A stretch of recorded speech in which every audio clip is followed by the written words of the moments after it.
J'ai froid.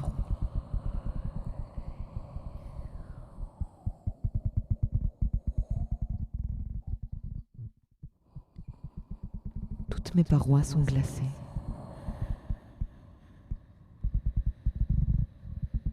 Humides.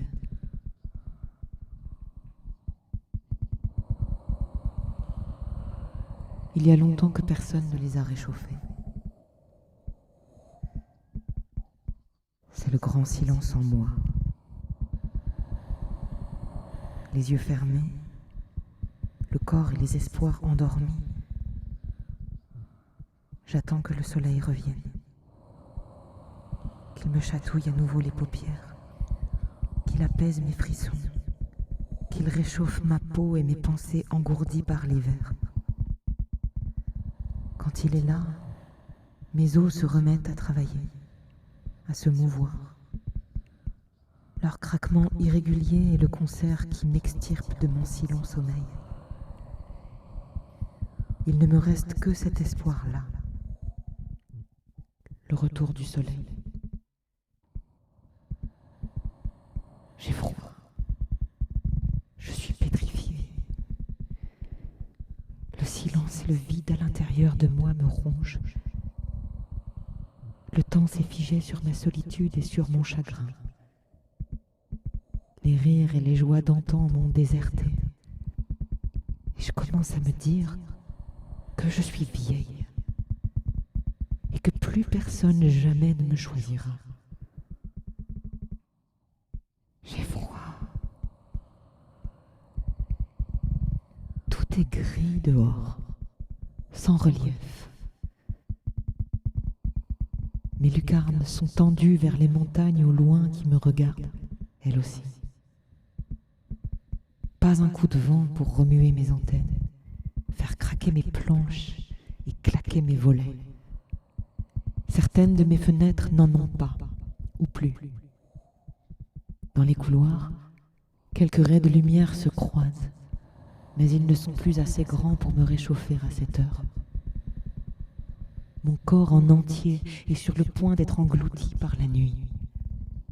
À cette heure-là, du temps où les habitantes se succédaient à l'intérieur de moi, le silence n'existait pas. Jamais. À cette heure-là, entre chienne et louve, les portes claquaient, les voix résonnaient, les rires, les larmes, les cris explosaient. L'odeur de cigarettes et ses volutes se sont progressivement résorbées. Elles s'échappaient de sous chaque porte, couraient dans chaque couloir, embrumaient de manière presque opaque chaque pièce commune. Réfectoire, salon, salle télé. Au fil des années, le nuage a disparu des chambres et des couloirs à l'étage, du réfectoire et de la salle télé. L'odeur s'est imprégnée dans mes parois, incrustée dans mes tissus. Aujourd'hui, elle circule encore, certains jours plus forte que d'autres.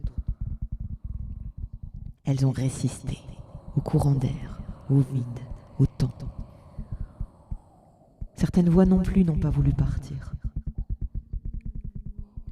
Il arrive parfois que des rires, des cris, des chants ou des sanglots viennent rompre le silence et me sortir de ma torpeur.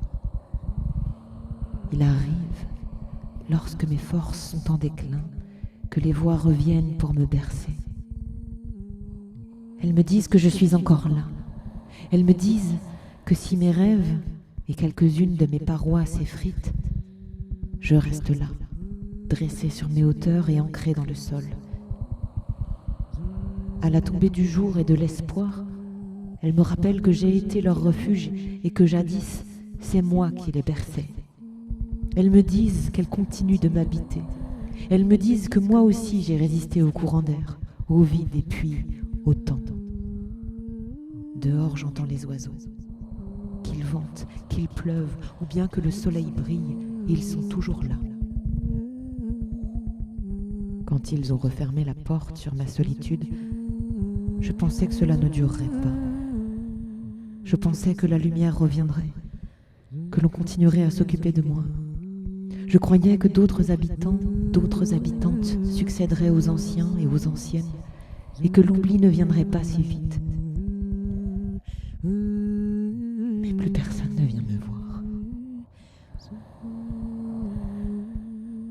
La nature a repris ses droits dans le jardin qui m'entoure.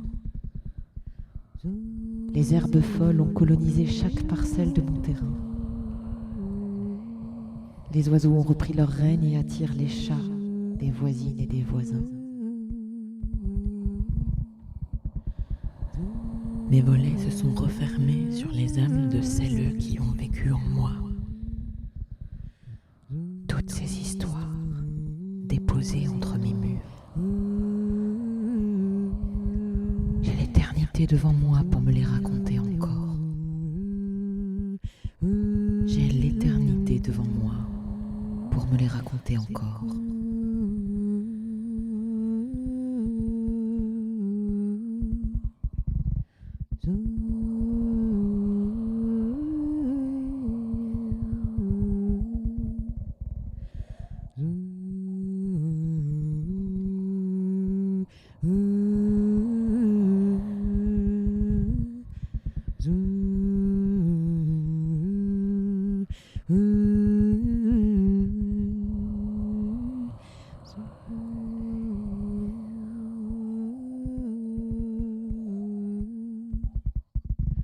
Zoom.